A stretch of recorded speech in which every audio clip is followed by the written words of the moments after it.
Yes, sir, you can start now.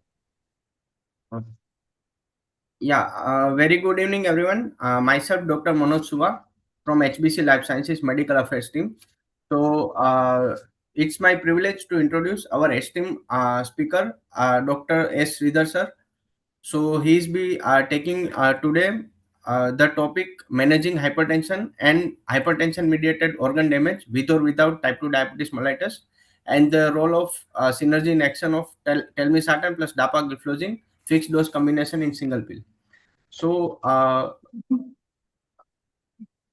I'm introducing Dr. Sridhar sir. That Dr. S. Sridhar sir, he is MD Medicine and DM Endocrinology, and he has completed FRCP from London, Glasgow, and Edinburgh. So, sir has been serving as a HOD of Department of Endocrinology and Diabetes at MIOT International Chennai, and he has also served as a past president of Endocrine Society of India, Tamil Nadu chapter, and he has been a member of American Diabetes Association, American Association of Clinical Endocrinology, International Diabetes Federation, Association of Physicians of India, Endocrine Society of India, Indian Society of Bone and Mineral Research. Apart from that, he has also received Best Doctor Award by the Tamil Nadu MGR Medical University Chennai in 2012 and Best Endocrinology Department in Chennai award by the Times of India newspaper in 2019. And Dr. Sridhar sir has also received the Most Inspiring Endocrinologist Award by the Economic Times in 2021 and received Outstanding Performance Award by MIOT International in 2023. Dr. S. Sridhar sir is also contributing in major amount in academic area, that he has published more than 40 articles in various index journals. So with this, we are having a great opportunity to have a clinical expertise from Dr. S. Sridhar sir. So with this, I am handing over the session to Dr. Sridhar sir. Good evening to all. I thank HBC Life Sciences for this opportunity. And this is a unique opportunity because we're going to talk about two common drugs, but very uncommon fixed dose combination. That is the synergy in action of telmisartan and dapagliflozin. What is that?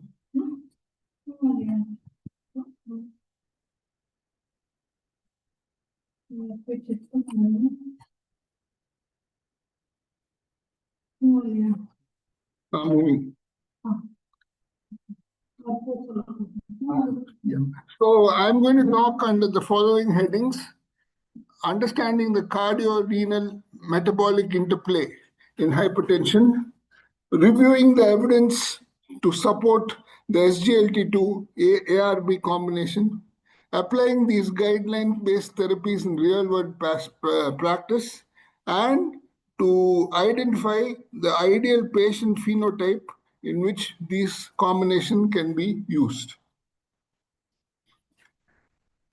Not only diabetes is a pandemic, but much before that, hypertension is also a bigger pandemic. As much as 220 million people, that is constituting more than 25% of Indian adults, are having this prevalence of hypertension. But it's a systemic challenge because only 1 in 3 adults are diagnosed to have hypertension. 1 in 5 are treated, and out of that, only 1 in 12 are controlled. All in all, dismal statistics. And hypertension is a leading contributor to mortality in India. The problem is hypertension is not existing in isolation. It's 50% associated with type 2 diabetes, stable ischemic heart disease and cardiovascular disease, 59%, acute coronary syndrome, 38%, and predominantly 87% have some form of CKD. So the rising blood pressure increases the chance of stroke, CAD, heart failure, and atrial fibrillation, and causes major cardiovascular deaths in India. When you have this deadly combination of hypertension and diabetes, then there is more chance of atherosclerotic cardiovascular disease, chronic kidney disease, and mortality. As the blood pressure worsens, the risk of atrial fibrillation can rise as much as 50%. And if the BP is not controlled properly, a suboptimal blood pressure is the major driving force for cerebrovascular and ischemic heart disease burden. So hypertension is there, then it's causing hypertension-mediated organ damage, which is first asymptomatic. And then it is progressing to overt cardiovascular disease. And when high and uncontrolled blood pressure is there, then what happens is there is high chance of LVH, 28.9%, microalbuminuria, 23%, CKD, 6.5%, wide pulse pressure, 22.1%, and abnormal ankle brachial index, 6.2%. And here, the silent alarm, which many people don't realize, is the presence of albuminuria. 23 to 47% of hypertensive Indians are having this. And this is higher when hypertension is combined with type 2 diabetes. It becomes as much as 48%. And urine albumin creatinine ratio, more than 30 milligrams per gram creatinine for more than 3 months signals the presence of CKD even with normal GFR. Earlier, we used to think of the progress of diabetic nephropathy or now called diabetic kidney disease only through albuminuria. That is, initially it will be albumin creatinine ratio more than 30 milligrams per gram creatinine. And here, this is causing microangiopathy with good correlation with retinopathy, leading to glomerulosclerosis, more common in the male sex, and correlated with high HbA1c. The more worse the HbA1c, more the leakage. But what we should remember is an entirely another non-albuminuric DKD which has been described. Here, the eGFR declines earlier, in that it's less than 60 ml per minute, although the urine albumin creatinine ratio is normal. As opposed to the albuminuric DKD, here macroangiopathy is more common, macrovascular disease, and there is no correlation to retinopathy. Instead of glomerulosclerosis, here there is tubular and vascular damage, no correlation with HbA1c, and unlike the albuminuric DKD, here it is more common in the female sex.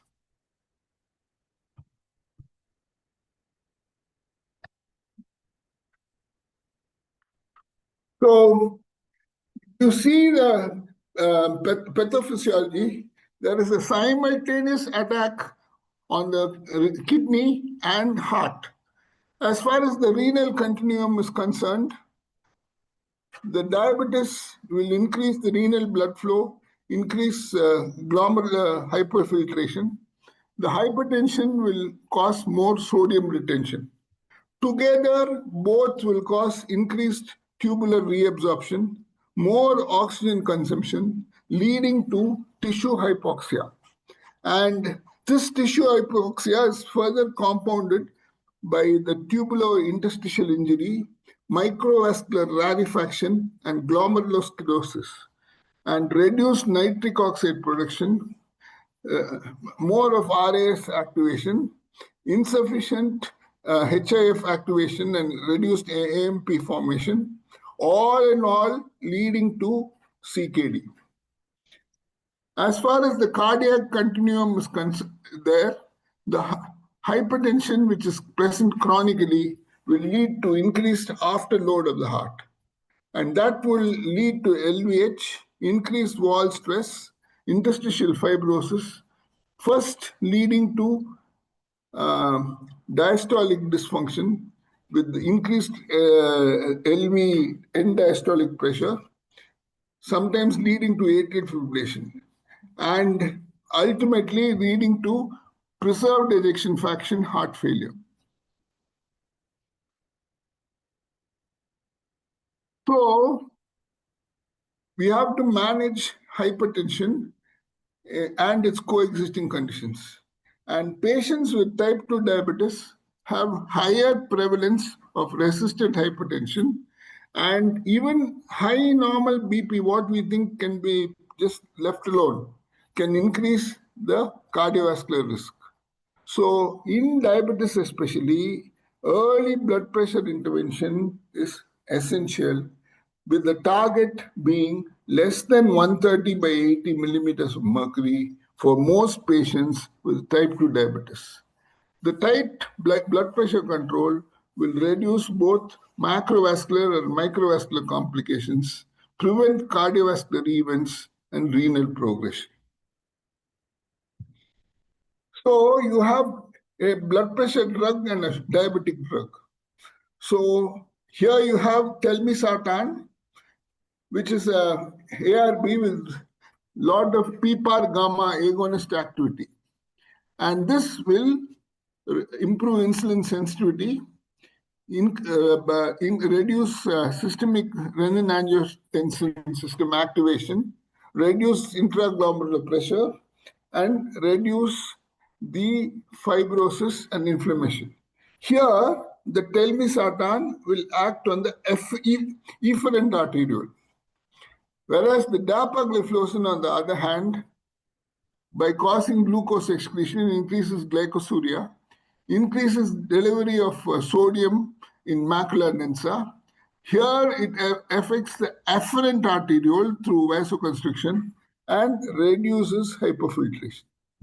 So this synergy will lead to dual blood pressure and glycemic control, cardiorenal protection, which is enhanced when compared to ARB alone usage, metabolic benefits like reduced weight because of glycosuria and loss of calories, more uric acid reduction, reduced pill burden.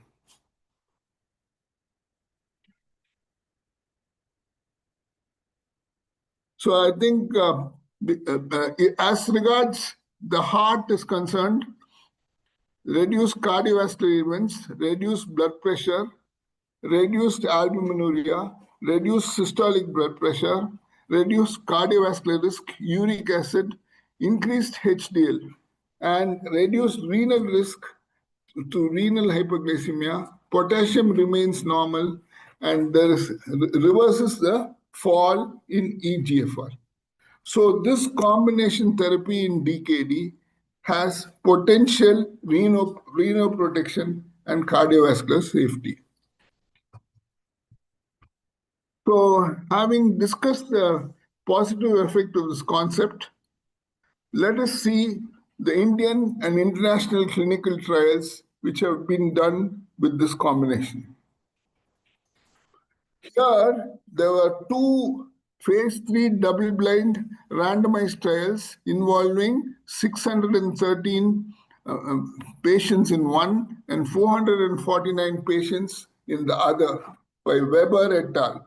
And this was published 10 years ago in the Lancet Diabetes and Endocrinology. What they found was greater 24-hour ambulatory systolic blood pressure reduction, and more patients achieving blood pressure target, 42 versus 32%, body weight reduction by almost 1.5 kilos, and uric acid reduction by 23 to 25 micromoles per liter. So when used with dapagliflozin, background hypertensive therapy, the BP produces robust reduction. So when telmisartan is combined with dapagliflozin in combination therapy, 19 millimeters mercury reduction in systolic blood pressure compared to isolated telmisartan causing 14.5% reduction. Urine albumin creatinine ratio 20% reduction as compared to 5.4 with telmisartan alone. 15% reduction in uric acid when compared to 3.3% with telmisartan alone, EGFR preservation in both, and inflammatory markers of MCP and the CCL2 mRNA both are reduced by 7 and 12% respectively. One real-world study called S-CRAS DKD study in 279 Indian patients showed 0.62% reduction in HbA1c, albumin creatinine spot ratio reduced by a good 58%, and the EGFR being preserved at 75 ml per minute in this combination. So what the moral is, the combination therapy drastically reduces albuminuria while safely preserving EGFR over 1 year period. So when compared to on top of ACE inhibitor or ARB, when DAPA is added, you get 33% reduction of albuminuria, and this is independent of both blood pressure and HbA1c changes. So combination therapy exhibits renal benefits independent of changes in HbA1c, systolic blood pressure, body weight, or EGFR, pointing to long-term anti-fibrotic and anti-inflammatory organ protection. And in a comprehensive meta-analysis, a systematic review of 7 studies involving 1,757 patients compared to monotherapy of renin RAS blockers, 29%, almost 30% reduction of proteinuria, 4.5 millimeters reduction in systolic pressure, A1C by 0.48%, uric acid reduction by 0.35 milligrams, and body weight reduction by 0.3 kilos. So these are this combination producing additional benefits in blood pressure control, renal protection, glycemic management, and weight reduction. We all know about dapagliflozin and so many outcome trials which have come. Initially, it was the DAPA heart failure trial, which showed on reduced ejection fraction. Then the DELIVER trial, which was on preserved ejection fraction and moderately reduced ejection fraction involving 6,263 patients with 18% risk reduction in worsening heart failure or cardiovascular death. And here the landmark Declare to Me 58 trial showing 24% risk reduction in renal events and 27% risk reduction in hospitalization for heart failure.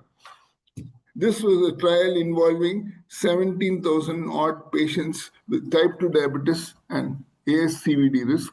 And of course, not forgetting the DAPA CKD trial involving 4,300 patients with 44% risk reduction in renal composite, that is greater than 50% EGFR decline, end-stage renal disease and renal death, and 31% risk reduction in all-cause mortality. So in patients without pre-existing cardiovascular and renal disease, addition of this fixed dose combination is going a whopping 41% reduction in renal composite outcomes when compared to DPP-4 and CCBs or calcium channel blockers. And the estimated lifetime benefit is adding 7.4 years of extended survival, overall 65% risk reduction gained in kidney failure free survival for albuminuric CKD patients without diabetes. So, what are the current guideline recommendations in 2024 for this combination therapy? The European Society of Cardiology, Hypertension and CVD in Diabetes 2024 guideline, they say for a population of CKD plus albuminuria plus hypertension, its mandate is ARB plus SGLT2 in a combination is recommended. It is class 1 for SGLT2, class 2A for renin-angiotensin system inhibitors with a target BP less than 130 by 80. According to the ADA standards of care in CKD patients with hypertension, albuminuria, diabetes, and then again this combination is strongly recommended. In the KDIGO CKD guidelines, in population of type 2 diabetes with hypertension with or without albuminuria, SGLT2 inhibitors recommended when GFR is greater than 20 ml per minute, along with ACE inhibitors or ARBs at maximum tolerated dose, which is again a class 1 recommendation. So, what are the people phenotypes for right patient for this combination? First clinical scenario is hypertension with type 2 diabetes. Here, dual blood pressure control and glycemic control through complementary mechanisms of RAS blockade with SGLT2 inhibition is an ideal drug.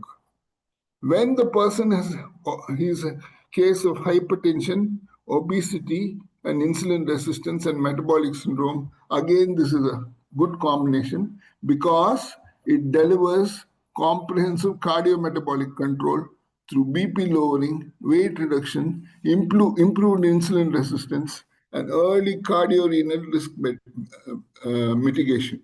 Particularly benefit in patients with obesity, dysglycemia, with high hypertension-mediated organ damage risk. Third group is, of course, hypertension and type 2 diabetes with high cardiovascular risk. Here it supports cardiovascular risk reduction and prevents heart failure progression as part of the guideline-directed cardiorenal metabolic management. In DKD with CKD, reduces albuminuria, reduces the renal function decline with the combined cardiorenal protective effects. And finally, in preserved ejection fraction heart failure with hypertension, improves heart failure outcomes and reduces hospitalization risk as supported by evidence from the DELIVER trial. So, what is the take-home message? The clinical reality, what we should realize is hypertension plus type 2 diabetes is a high cardiorenal metabolic risk state requiring early synergistic intervention. This combination of RAS blockade through telmisartan, SGLT2 inhibition through dapagliflozin offers a complementary hemodynamic, renal, and metabolic protection.